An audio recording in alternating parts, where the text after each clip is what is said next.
প্রথম চরণে ভাঙলো টিএমসির অহংকার, দ্বিতীয় চরণে নিশ্চিত बीजेपी सरकार। साथियों, बंगाल का ये चुनाव अब अंतिम चरण में है, लेकिन आपने एक बात नोटिस की होगी, 15 साल पहले टीएमसी मां, माटी और मानुष की बातें करके सत्ता में आई थी, लेकिन अब इनके मुंह से मां, माटी और मानुष ये शब्द तक नहीं निकलते। आखिर क्यों? क्या कारण है? मैं कारण आपको बताता हूं। साथियों, ये टीएमसी वाले अगर मां, माटी और मानुष की याद दिलाएंगे तो इनके पाप सामने आ जाएंगे। टीएमसी की निर्ममता ने मां को रुला दिया, माटी को सिंडिकेट और घुसपैठियों के हवाले कर दिया और बंगाल के मानुष को पलायन के लिए मजबूर कर दिया। साथियों, टीएमसी के महाजंगल राज में छोटे से छोटा नेता, छोटे से छोटा गुंडा भी खुद को सरकार समझता है। 24 परगना, हुगली नदी के इर्द गिर्द का इलाका, ये कभी मिलों और फैक्ट्रियों का इलाका हुआ करता था, लेकिन आज मिलों पर ताले लगने के नोटिस की ही खबरें आती है। अंग्रेजों के जमाने से चले आ रहे कारखाने भी बंद हो रहे हैं। बोनगांव से बैरकपुर तक अनेक जूट मिले, अनेक फैक्ट्रियां 15 साल में बंद हुई है। सिर्फ एक ही फैक्ट्री, एक ही दुकान फली फूली है, और ये दुकान है सिंडिकेट की कटमनी और कमीशनखोरी। मिलों की जमीन पर कब्जे की, किसानों को बर्बाद और तबाह करने की, ऐसी सरकार को यहां से जाना ही होगा। साथियों, बंगाल बीजेपी ने एक और बहुत बड़ा ऐलान किया है। बंगाल में बीजेपी सरकार हर साल 36,000 रुपये बहनों के खाते में जमा करेगी। आंगनबाड़ी हो,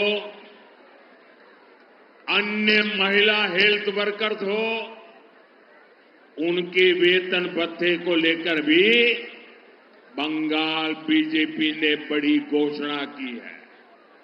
इतना ही नहीं, बंगाल बीजेपी ने बेटियों को सरकारी नौकरी में 33% आरक्षण देने का भी भरोसा दिया है।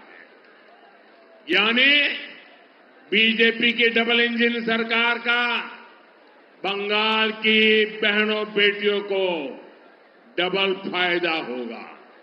साथियों, बंगाल के युवाओं में बहुत सामर्थ्य है। टीएमसी की निर्मम सरकार ने युवाओं को नशे के अंधकार में धकेल दिया है। हमारा ये बंगाल तो क्रिएटिविटी का किंग है। आपने देखा है बच्चे कैसे बढ़िया बढ़िया पेंटिंग बना करके ले आए। बीजेपी बंगाल के युवाओं की क्रिएटिविटी को ताकत देगी, संवारेगी। आजकल बंगाल के बेटे बेटियों के म्यूजिक वीडियो भी उनकी बनाई रील की सोशल मीडिया पर बहुत तारीफ हो रही है, वाहवाही हो रही है। कई रील्स तो मैंने भी देखे हैं। जाहिर है जाल मुड़ी से ही जिनको इतनी जान लगती है उनको युवाओं की क्रिएटिविटी पसंद नहीं आती है। लेकिन बीजेपी इस ऑरेंज इकोनॉमी को, कंटेंट क्रिएशन को बंगाल की ताकत बनाएगा। साथियों, बीजेपी बंगाल के स्पोर्ट्स कल्चर को नई बुलंदी देगी। अभी टीएमसी के सिंडिकेट ने यहां स्पोर्ट्स इकोसिस्टम को भी तबाह करके रखा है। कोलकाता में कुछ महीने पहले जो कुछ हुआ, दुनिया भर के फुटबॉल प्रेमियों तक जैसी तस्वीरें पहुंची, वो महाजंगल राज का ही परिणाम था। मैं बंगाल के सभी खिलाड़ियों को भरोसा देता हूं, खेलो इंडिया अभियान के तहत बंगाल में नया स्पोर्ट इकोसिस्टम तैयार किया जाएगा। साथियों, जैसे गंगा जी का उद्गम स्थल गंगोत्री है, वैसे ही बीजेपी का उद्गम स्रोत जनसंघ है और जनसंघ का उद्गम बंगाल से हुआ है। पहले लोकसभा चुनाव में बंगाल ने जनसंघ का खाता खोला था।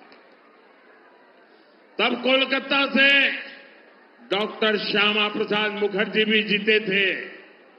साथियों, उस दौरान 24 परगना हो, नादिया हो, मेदिनीपुर हो, यहां जनसंघ को विधानसभा चुनाव में भी बहुत अधिक समर्थन मिला था। इसके पीछे एक कारण था, जनसंघ ने तब विभाजन का दर्द बांटा था। जनसंघ पूर्वी बंगाल से बेघर हुए शरणार्थियों के साथ खड़ा हुआ था। जनसंघ की कहीं पर भी सरकार नहीं थी, लेकिन शरणार्थियों के मुद्दे को जनसंघ ने ही उठाया था। साथियों, डॉक्टर श्यामा प्रसाद मुखर्जी को तो शरणार्थियों का प्रवक्ता माना जाता था। उन्हीं के संस्कार आज भाजपा के भीतर है। इसलिए विभाजन से लेकर आज तक हर शरणार्थी परिवार को हम अपनी जिम्मेदारी मानते हैं। आपके सुख दुख की चिंता करना ये भारत का ऐतिहासिक दायित्व है।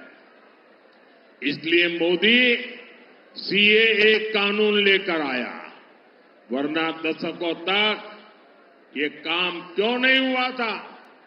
साथियों, मैं मतुआ, नामशूद्र और अन्य सभी शरणार्थी परिवारों से कहूंगा, आपको नागरिकता भी मिलेगी, आपको पक्का एड्रेस मिलेगा, आपको हर वो कागज मिलेगा, हर वो हक मिलेगा जो किसी भी भारतवासी को, देश के नागरिक को मिलता है, ये मोदी की गारंटी है।